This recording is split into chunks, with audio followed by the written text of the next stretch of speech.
महादेव की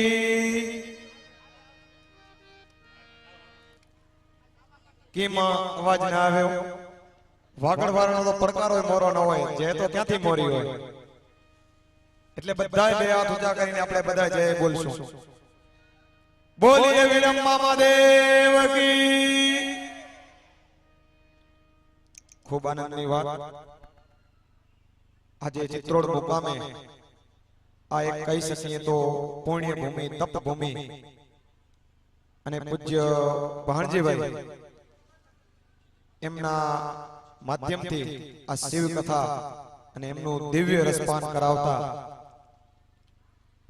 પૂજ્ય ધ્રુવકુમાર શાસ્ત્રીજી અને એમના ચરણોમાં અને વ્યાસાસને વંદન અને કહી શકીએ તો મારા કર્મના પિતા કે જેમની હું તાલીમમાં અને ટ્રેનિંગમાં ઉછર્યો છું કે જ્યારે હું ચડી પહેરીને ફરતો ત્યારે એ જ પ્રેમ અને આજે એ જ પ્રેમ એવા પૂજ્ય મહેશભાઈ પધારેલ સર્વે ભૂદેવ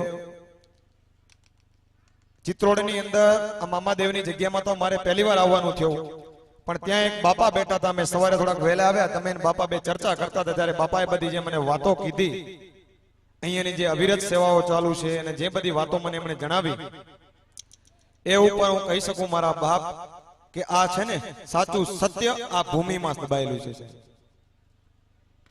આ ભાવનું કેન્દ્ર છે સાહેબ,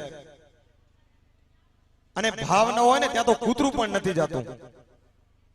આ તો ભાવનું કેન્દ્ર છે અને ભાવની કેન્દ્રની અંદર માણસને રોટલો હોય, કીડિયારું હોય, કૂતરાને રોટલો હોય, ગાયને ચારણ હોય, એ બધું અવિરત સેવા જે અહીંયા ચાલી રહી છે એ મારા બાપ આપણે ભાવ હોય, જ્યાં લાગણી હોય ત્યાં જ બધું થાય. આવા સંતોના આશીર્વાદ હોય તો જ થઈ શકે.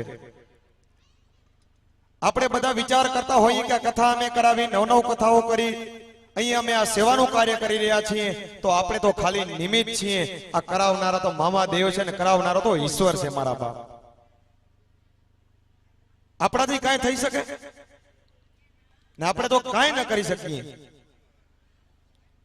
કરાવનારો ભગવાન છે. એટલા માટે જ કદાચ એક સાખીમાં કીધું કે મન કહે ને એમાં એક સાવ એવો ગરીબ એક છોકરો હતો. આ 6 જણમાં પાછા આવતા રહે અને 6 જણમાંથી કોઈ ઉપર વીજળી પડી નહીં. હવે છેલ્લે વારો આ નાના આ છોકરાનો આવ્યો, હવે તું જા. એ જતો નતો પણ ધક્કો મારીને મૂક્યો કે તું જ પાપી. 7 દિવસ બધે કથાઓમાં જાશો